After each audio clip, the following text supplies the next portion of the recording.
여러분 안녕하십니까? CBS가 2013년 신년 특집으로 마련한 한국 교회와 함께하는 CBS 간증 프로젝트 어메이징 그레이스 사회를 맡은 아나운서 백원경입니다. 하나님을 만난 크리스천들이 펼쳐내는 놀랍고도 비범한 간증 스토리 어메이징 그레이스는 삶 속에서 역사하시는 하나님의 놀라운 계획을 통해 이 시대 어려움과 시리에 빠진 이들에게 가슴 벅찬 희망과 용기를 전하고 우리와 함께하시는 하나님을 증거하는 프로그램입니다. 오늘 이 시간에도 춘천 한마음교회 김성노 목사님과 성도님들 함께하셨습니다.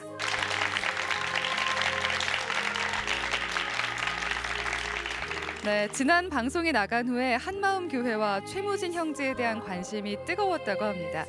게임 중독이 그토록 심각한 것이었고 또 이를 극복하는 것은 하나님의 역사 안에서만 가능하다는 것을 깨달았다고 하는데요. 오늘은 두 번째 시간으로 강남에서 유흥업소를 운영하면서 술과 도박에 사로잡혀 나락의 삶을 살다가 이제는 전도왕으로 전도의 삶을 살고 있는 분입니다. 화면으로 만나보시죠.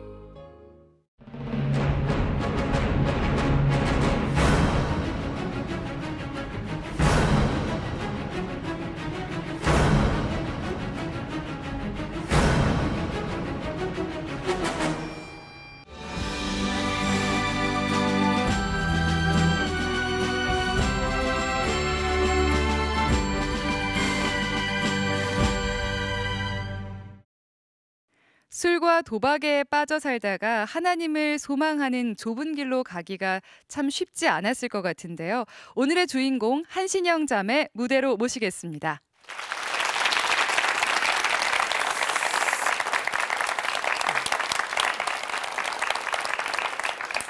할렐루야, 반갑습니다.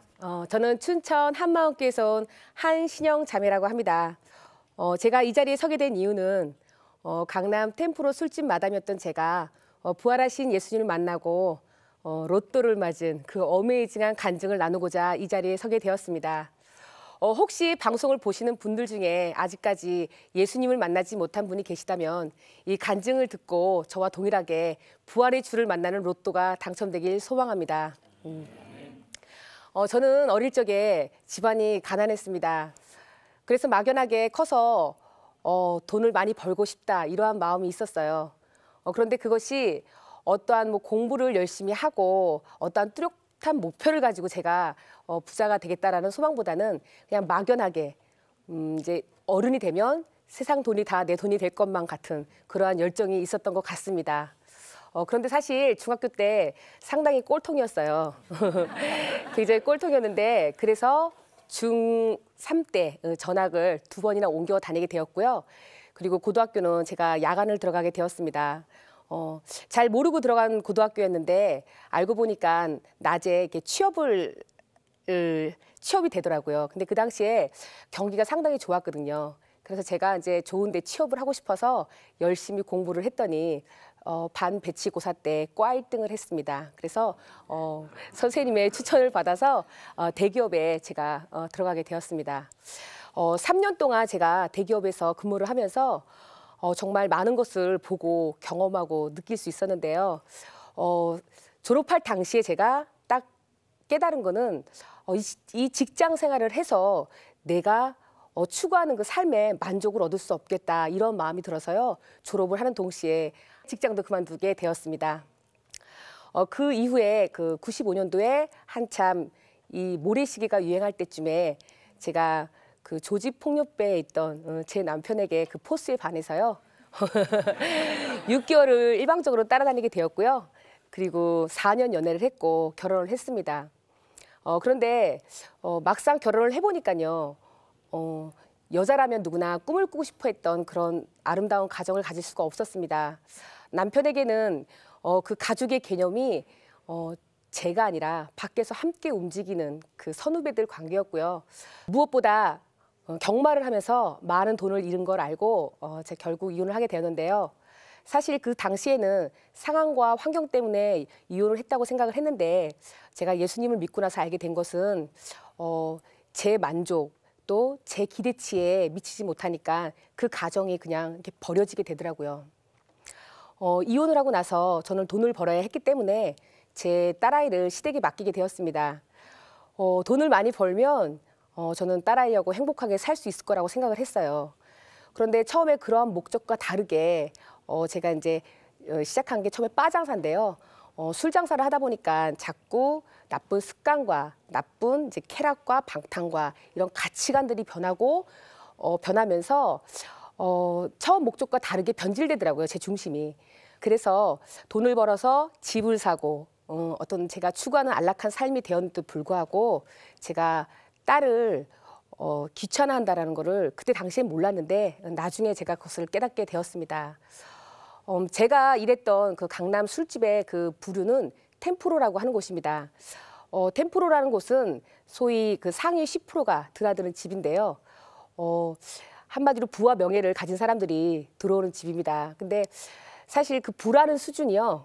거기 오시는 분들이 뭐 모두 그런 건 아니지만 거의 뭐 재산이 몇천억, 몇백억, 몇십억, 뭐 거의 그런 수준이었습니다.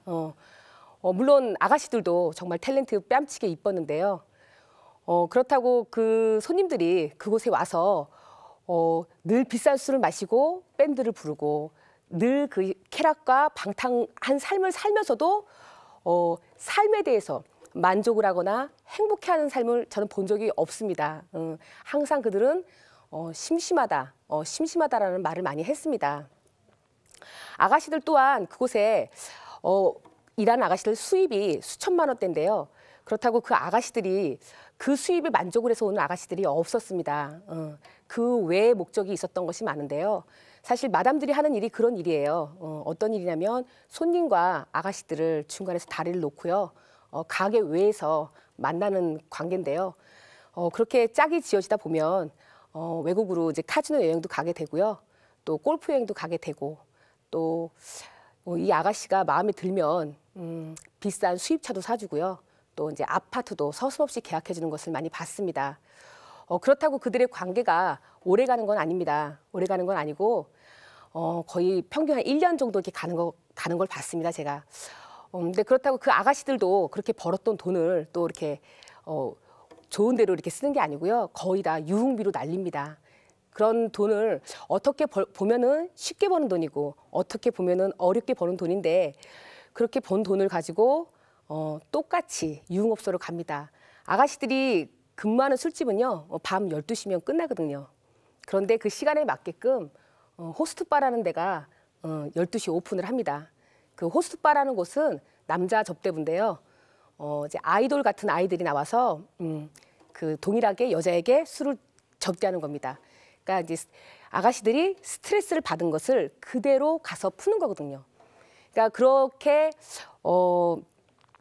여자들이 유흥업소에서 일하는 애들을 저희가 이제 꽃뱀이라고 불렀는데요. 동일하게 호스트바에서 일을 하는 남자애들을 저희가 선수라고 불렀거든요. 근데 그들은 결코 그 삶에 그 젊음이 끝날 거라고 생각을 하지 못하는 것 같습니다. 왜냐하면 과소비를 해도 언제든지 가게를 가면 쉽게 거액의 돈을 마이킹을 받을 수가 있었어요. 그 마이킹이라는 것은 선불입니다. 하여튼 그렇게 모두 다 뭐 유흥업소에서 일하는 아가씨들이 그런다는 건 아니지만 적어도 제가 경험했던 삶에서는 늘 그런 시간들이 반복되었던 것 같아요. 그러한 시간을 반복하다가 어느 날 저에게 우울증이 찾아왔습니다. 모르겠습니다. 우울증이라는 게 제가 뭐 어떤 뭐 힘든 상황에 접해서 온 게 아니었고요. 굉장히 제가 어떤 추구하는 삶을 만족했을 때 그 밤과 낮과 생활에서 오는 그 차이 때문에 그런지 몰라도 낮이 되면 항상 허무하고 괴롭고 죽고 싶다라는 생각을 반복적으로 하다가 제가 지인에게 제 고백을 했더니요. 병원을 가서 한번 정신과 상담을 한번 치료를 해보라고 권면해 주더라고요.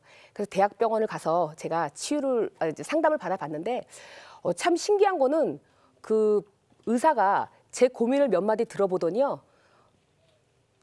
제 문제를 딱 짚더라고요. 그런데 문제는 제게 해결책을 주지 못했습니다.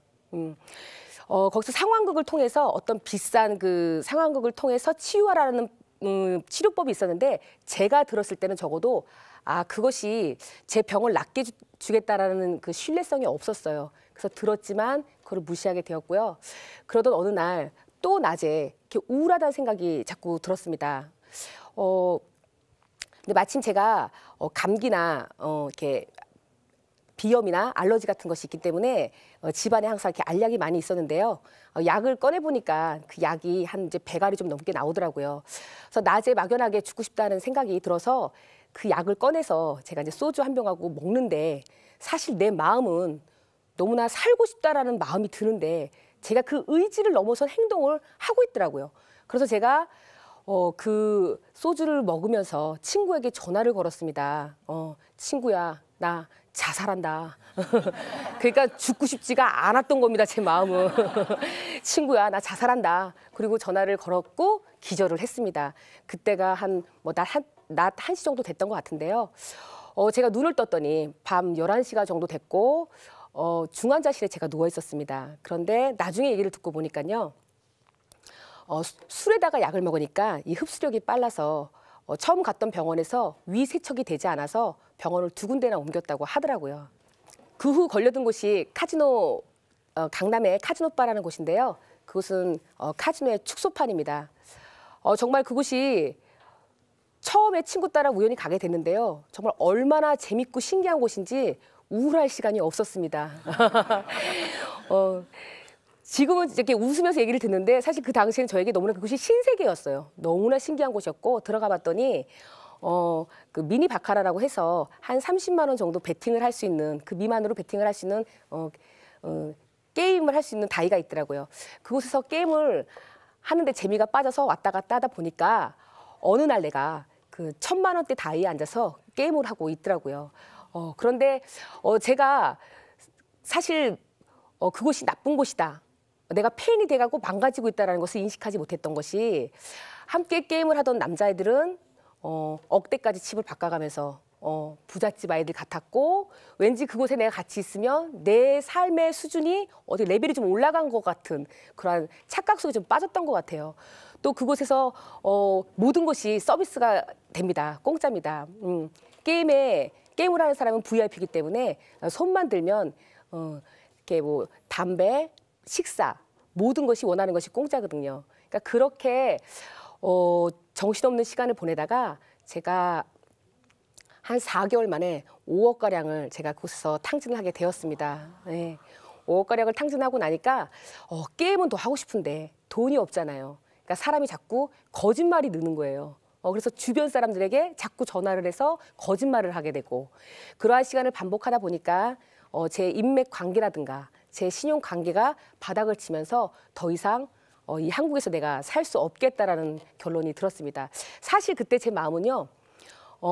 얼마나 게임이 하고 싶은지 네 목숨하고 바꾸면 내가 게임을 할 수 해주겠다라는 제안이 온다 해도 거기에 응하겠다는 마음이 그때 들었거든요. 그것이 잊혀지지가 않았고 제가 그 당시에 죽지 않고 지금까지 살아있다는 게 정말 하나님의 은혜인 것을 제가 지금 경험합니다. 어찌됐건 저는 도망을 가야겠다고 생각을 했습니다. 사실 그 당시에는 그것이 도망이라는 것도 인지를 못했어요. 왜냐? 나는 이 상황과 환경 때문에 이렇게 망가진 거야. 그러니까 나는 이 상황과 환경을 벗어나면 난 변화된 삶을 살 수 있을 거야 라고 생각을 해서 저는 미국으로 도망을 갔습니다. 미국을 갔더니 카지노가 더 큽니다. 미국을 갔더니 맨하탄의 그 밤문화가 클럽이 너무나 화려한 거예요. 너무나 화려하고 이건 우리나라 수준하고 너무나 틀려요. 너무 틀리고 호기심 많은 저에게 이 마약이라는 것이 있잖아요. 전화 한 통화하면은 그 자리에서 딜리버리가 돼요. 근데 마약이 내가 주문한 것만 오는 게 아니고 항상 서비스로 알약이 따라옵니다. 알약이 따라오는데 그것을 먹고 이제 어떤 현상이 나타나면 이제 비싼 가격에 그걸 사야 되는 거거든요. 제가 뉴욕, 뉴저지에 아틀란타 시티라는 도시가 있는데요. 거기에 카지노가 있습니다. 그런데 그 도시를 들어서는 순간요. 정말 그 화려함, 그 정말 화려한 네온 사인에 마치 내가 신드렐라가 된 듯한 착각을 합니다.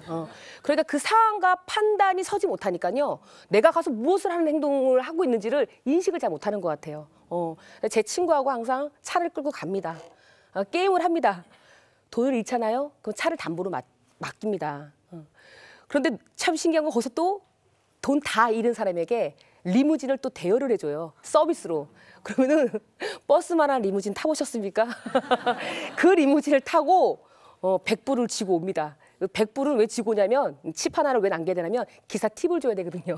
그거를 들고 타고 오는데 이게 뭔가 좀 이상한 거야.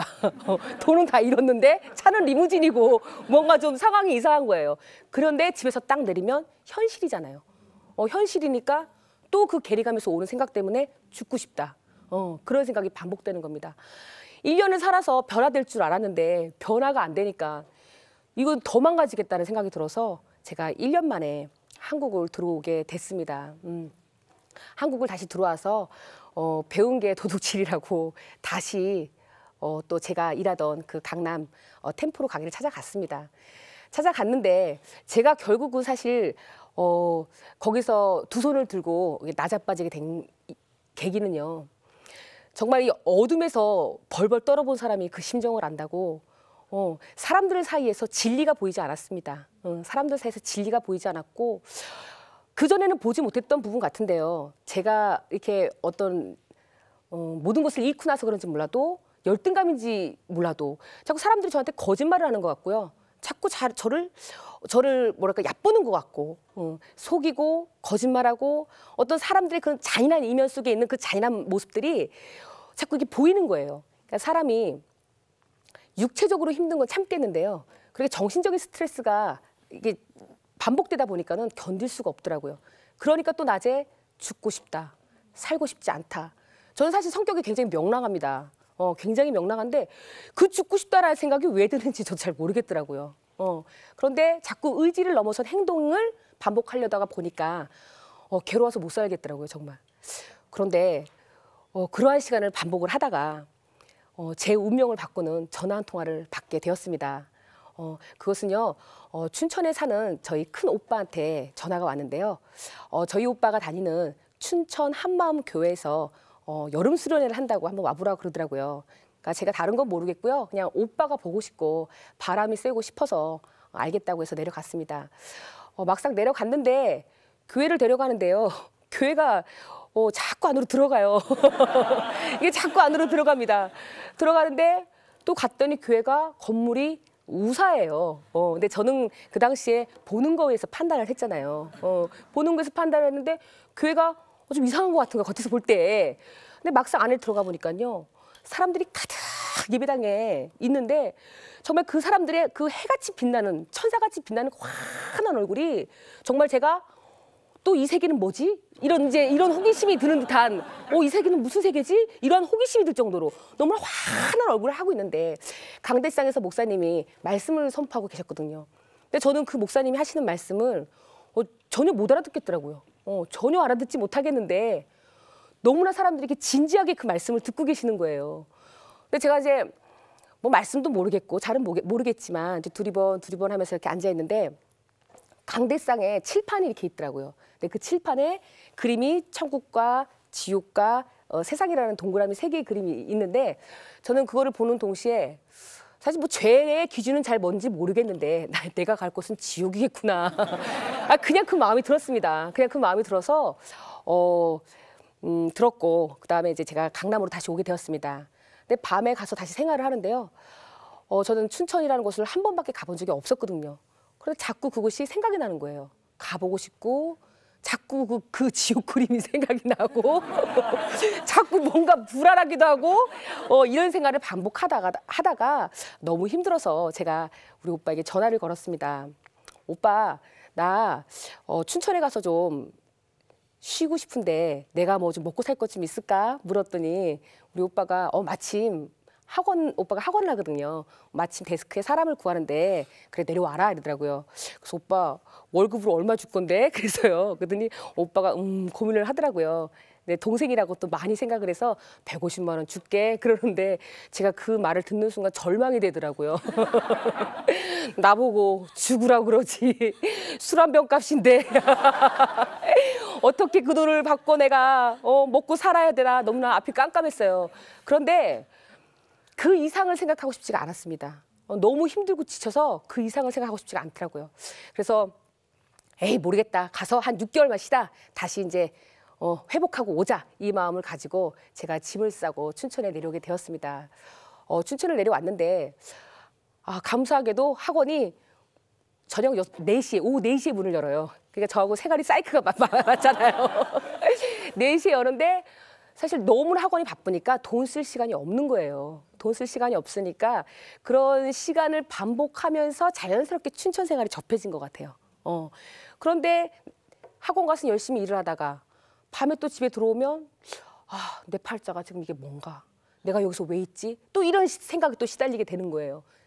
몸은 피곤한데 잠은 안 오고 그런 생각에 시달리니까 또 죽고 싶다. 또 괴롭다. 이런 마음이 또 반복되는 거예요. 근데 어느 날부터 저에게 두려움이 밀려오는데요. 이 두려움이 그냥 사람의 생각을 넘어선 그 생각이 아니고요. 이 몸까지 정말 달달달달달 떨릴 정도로 이 두려움이 밀려오더라고요. 잘 모르겠었지만 그때 우리 오빠가 저에게 이제 성경책을 하나 선물해 준 게 있었는데요. 그 성경책을 집어서 제가 끌어안고 잠이 들었습니다. 제가 그날을 평생 잊지 못하는 게요. 잠을 자고 일어나서 학원을 갔는데 마침 그날이 탤런트 씨양이 자살을 한 날이었어요. 그래서 제가 그날을 평생 잊지 않고 있습니다. 너무 죽음에 대해서 두렵다는 생각이 들어왔습니다. 그래서 아, 교회를 나가야겠구나. 뭔지는 몰라도 교회를 나가야겠구나. 그래서 한마음교회 발걸음을 하기 시작했습니다. 교회를 갔으면 뭔가를 좀 배워야 되겠고 들어야겠는데 이상하게 교회만 가면 졸음이 쏟아지는 거예요. 그래서 아, 교회는 편안한 곳이니까 잠이 이렇게 잘 오나 보다 그렇게 생각을 했습니다, 제가. 그런데 예배당만 들어가면 그 쏟아지는 잠을 견딜 수가 없었어요. 그래서 가방을 들고 예배당에 앉았다가 다시 들고 나와서 유아실로 가서 잠이 드는데 거의 혼수 상태입니다. 거의 혼수 상태로 잠이 드는데 신기한 거는요. 예배가 끝날 시간에 눈이 딱 떠져요. 어찌됐든 그런 시간을 반복을 하다가 어느 날부터 이 말씀이 들리기 시작을 하더라고요. 그리고 제가 복음이 무엇인지 처음 듣게 되었습니다. 저는 어릴 적에 교회를 잠시 다닌 적이 있었는데요. 저는 예수님이요. 정말로 이 머리에 이렇게 후광 달고 나오는 그런 뭐 신화적인 가상인물인 줄 알았습니다. 그런데 이 교회에서 처음 듣기를 예수님이라는 인물이 BC와 AD의 정확한 기준이 되시며 이분이 4대 성인 중에 한 분이라는 이런 얘기를 듣고 너무 충격을 받았습니다. 너무 충격을 받았어. 저는 있잖아요. 성경책이요. 굉장히 어려운 건 줄 알았어요. 배운 사람들만 보는 뭐 신학 공부하는 그런 분들만 보는 책인 줄 알았는데 이 성경책이 구약과 신약으로 나눠져 있는데요. 구약은 이스라엘의 역사이며 메시아가 올 것에 대해서 300여 가지의 예언서가 기록되어 있다는 겁니다. 그리고 신약은 하나님께서 이 땅에 사람으로 오셔서 인류의 죄를 지고 십자가에서 돌아가셨다는 거예요. 그리고 이분이 십자가에서 나의 죄를 위해서 죽으시고 이분이 나의 주인이라는 것을 믿게 하기 위해서 이분이 부활이라는 증거를 주셨다는 거예요. 저는요. 부활절은 달걀 먹는 날인 줄 알았거든요. 그런데 정말 사도행전 17장 31절에 하나님께서는 부활로 모든 사람에게 믿을 만한 증거를 주셨다는 겁니다. 이분이 부활로 나의 주인이라는 것과 이분이 2000년 전에 십자가에서 죽고 끝난 것이 아니라 살아서 지금까지 나와 함께 하신다는 걸요. 이 복음을 처음 들었을 때는요. 제 인생이 정말 뒤집어지는 줄 알았습니다. 너무 충격을 받았어요. 그래서 이 복음을 듣고요. 내가 주인 된 죄로 회개하고 내 인생, 내 마음대로 내가 주인 되어 살았던 죄를 회개하고요. 이분을 마음의 주인으로 영접하게 되었습니다. 예. 사실 말이야 바른 말이지. 천국도 안 보이고 지옥도 안 보이고 하나님도 안 보이는데 이분을 어떻게 믿을 수가 있겠어요. 예? 내가 나하고 살을 맞대고 사는 남편 속도 모르겠고 내 뱃속으로 낳은 자식 속도 모르잖아요. 내가 내 마음 나도 몰라서 인생을 그 꼬라지로 살았는데 제가 어떻게 보이지 않는 하나님의 마음을 알 수 있겠어요. 그런데 정확하게 사도행전 2장 38절에 말씀에 근거하여 예수 그리스도 이름으로 죄사함을 얻었더니 성령이 제 안에 오셔서요. 이 모든 말씀을 믿게 해주시고 깨닫게 해주시고 가르쳐 주시는데요. 정말 너무나 놀라웠습니다. 저는요. 정말 평생 살면서요. 그 무엇을 가져도 만족이 없던 여자였어요. 그 무엇을 가져도 저는 만족하지 못했던 여자인데 예수님을 영접하고 나서요. 제 안에서 구원의 감격과 이 기쁨과 이 평강과 정말 세상에 줄 수 없는 이분의 사랑을 경험하면서요. 아, 내가 지금까지 세상에서 진짜라고 믿어왔던 이 행복이 짝퉁이었구나. 이것이 정말 짝퉁이었구나.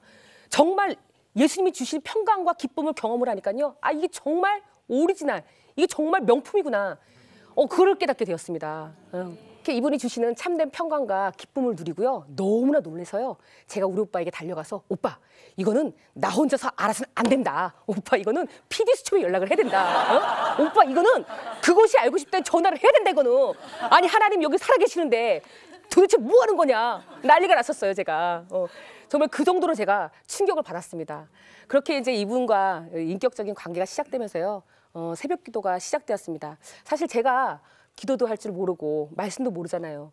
근데 정말 그 성령의 도우심을 따라서 새벽을 갔더니요. 정말 천국과 지옥이 실제인 거를 알게 된 순간 정말 다른 기도가 나오지 않더라고요. 정말 아버지 이 정말 아버지만 나오는데요. 정말 제가 정말 그 당시 방언이 아버지였어요. 아버지 이 아버지를 부르면서 정말 기도를 하는데 저는 정말 있잖아요. 요한복음 1장 5절에 보면 빛이 어둠에 비치되 어둠이 깨닫지 못하다라는 말씀에서 이 어둠이라는 걸요. 저같이 유흥업소 다니고 저같이 세상에서 못된 짓 했던 사람들한테 하시는 말씀인 줄 알았는데 이 성경에서 말씀하시는 어둠은 자기가 주인 되어서 하나님 말씀을 듣지 못하고 자기가 주인 되어서 하나님을 알아보지 못하는 것을 어둠이라고 기록되어 있더라고요. 내가 내 자신을 알잖아요. 세상에서 얼마나 더럽고 추하고 얼마나 많은 죄를 지고 산지 알잖아요. 근데 내가 어떻게 내가 주인 되었던 죄를 회개하는 것만으로 구원을 받을 수 있을까? 정말요.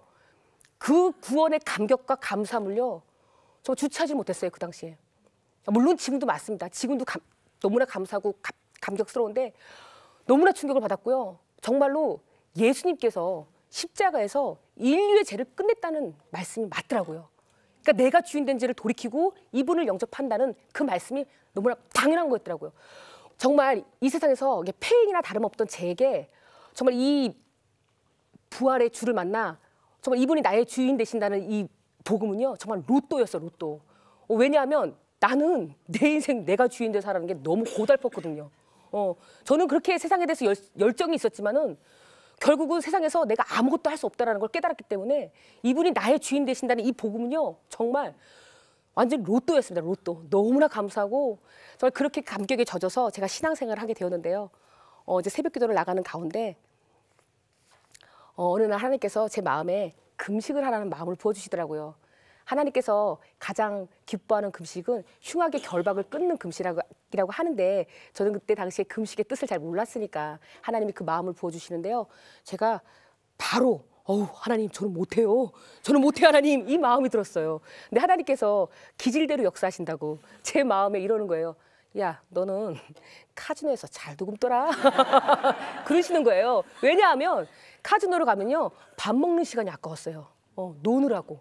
밥 먹는 시간이 아까워서 이틀이든 3일이든 굶고 제가 했던 기억이 있거든요. 하나님께 너무 죄송한 마음이 들어서 금식을 시작했습니다. 어떤 뚜렷한 기도 제목이 있었던 게 아니고 정말로 세상에 함께했던 그 친구들이 생각났고요. 정말 어떤 상황과 환경에 대한 기도가 아니라 세상에 있는 내 친구들 어떡하나. 하나님 내 친구들 어떡합니까 정말. 정말 믿지 않았던 내 남편은 어떡하고 내 자식은 어떡하고 하나님 이 복음을 모르고 사는 세상 사람들은 어떡합니까.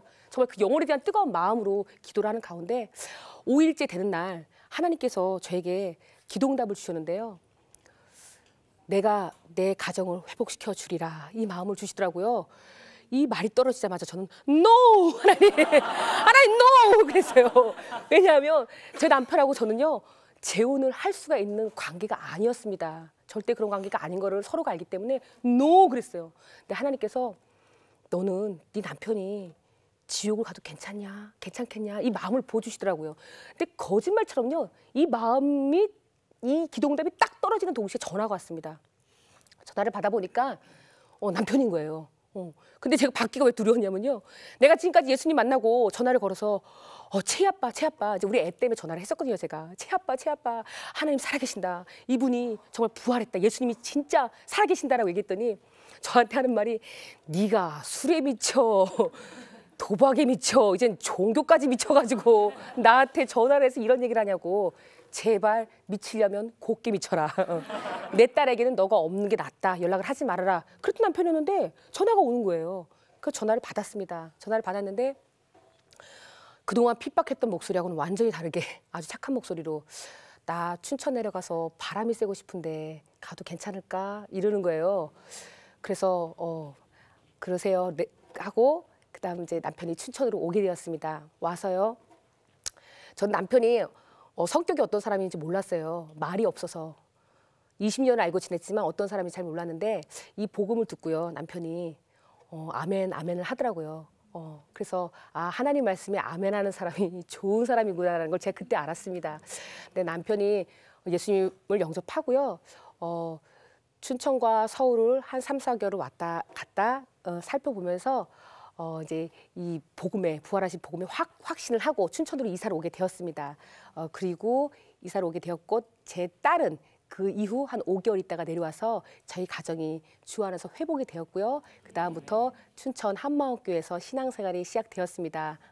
제 남편은요, 40년 동안 한 번도 직업을 가져본 적이 없던 남자예요. 그리고 술, 도박, 마약, 저보다 더 중증환자인 거를 제가 알고 있거든요. 그런데 예수님을 영접하고 나서요, 이 사람이 눈을 떠서 술 안 먹구나 볼까? 담배가 끊고 싶다. 이러더니요. 단번에 모든 것을 끊기 시작하는데 제 눈으로 보고 함께 살면서도 믿겨지지가 않는 거예요. 그렇게 놀랍게 변화된 삶을 살기 시작하는데 사실 짧은 시간에 하나님께 너무나 많은 사랑과 너무나 많은 은혜 속에서 신앙생활을 했지만 저희도 이제 어려움이 있었던 게 저희가 낮과 밤이 바뀌었던 생활을 했던 사람이잖아요. 그러니까 이제 문화적인 충격과 환경적인 충격이 만만치 않았어요. 그러나 새벽기도를 놓치지 않고 교회 식구들과 함께 식사하고 함께 체조하면서요. 캠퍼스에 함께 전도도 다니면서요.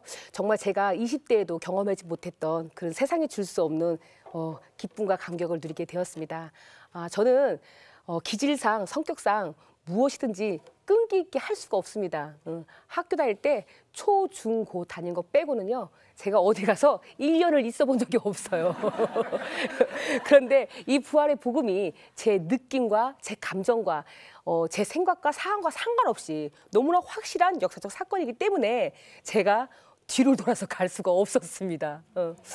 저희 어떤 그 목사님께서 저희 부부의 간증을 들어보더니 당신께서 세상에서 많은 범죄자의 그 간증과 회심의 역사와 많은 간증을 들어보았지만 결국은 그들은 세상으로 돌아가더랍니다. 그런데 우리가 이렇게 변화될 뿐만 아니라 굳건하게 신앙생활도 하고 전도의 소망도 품고 사명을 감당할 수 있는 게 이 부활의 능력이 있구나. 이 부활로 세워진 이 공동체가 능력이 있구나. 그것을 알게 되었다고 하면서 감격하게 되었습니다. 복음이란 복된 복자, 소리 음자, 이 세상에서 가장 기쁜 소식입니다. 제가 마지막으로 여러분들께 말씀드리고 싶은 건요. 정말 하나님이 살아계십니다. 이것이 제 느낌, 감정이 아니고요. 정말 하나님의 방법대로, 하나님의 법대로 이 세상에서 있을 수 없는 예수 그리스도의 부활입니다. 여러분들 중에 힘들고 어려운 분 계십니까? 어려운 것이 아니고요. 내가 주인 된 죄를 돌이키고 이분을 내 마음의 주인으로 모시면요. 이 세상에서 줄 수 없는 참된 평강, 참된 기쁨, 이것이야말로 바로 로또 맞은 인생이 아니겠습니까? 오직 이 부활의 복음이 각 가정에서 역사되고 온 열방으로 퍼져 우리 예수 그리스도 이름만이 영광받길 소망합니다. 예수님 짱입니다요. 아멘. 네. 웃음과 감동이 있는 은혜로운 간증 잘 들었습니다. 고맙습니다. 네. 이혼 이후 8년 만에 가정이 회복되고 지금까지도 아주 화평하게 지낸다고 들었는데요. 네. 비결이 있을까요? 네. 한 가정에 주인이 둘이잖아요. 그래서 매일 싸웠습니다. 네. 그런데 지금은 저희는 주인이 한 분입니다. 그분이 예수님이기 때문에 그분의 말씀대로 저희가 항상 새벽 기도를 놓치지 않기 때문에 말씀을 통해서 저희 삶이 잘 정리가 돼서 제2의 신혼생활을 하고 있습니다. 정말 한신영 자매님도 너무 아름다우시고 우리 예수님 정말 멋진 분이라는 생각이 듭니다. 전도를 정말 잘하실 것 같아요. 전도 왕을 소망하신다고 들었는데 전도 잘하는 비결 좀 알려주세요. 저희는 작은 교회가 있는데요. 다른 교회에서는 그걸 구역예배라고 합니다. 그런데 저희는 은사대로 섬기고 교제하고 또 찾아가서 팀별로 움직이기 때문에요. 한 사람을 놓고 전도하는 일이 너무나 쉬운 것 같아요. 이게 나는 씨를 뿌렸고 아볼로는 물을 주었을 때 오직 자라나게 하시는 이는 하나님이라고 하셨으니까요. 나머지는 하나님께서 알아서 하실 줄 믿습니다. 아, 네. 전도의 열정이 느껴집니다. 한신영 자매님께 다시 한번 큰 박수 부탁드립니다.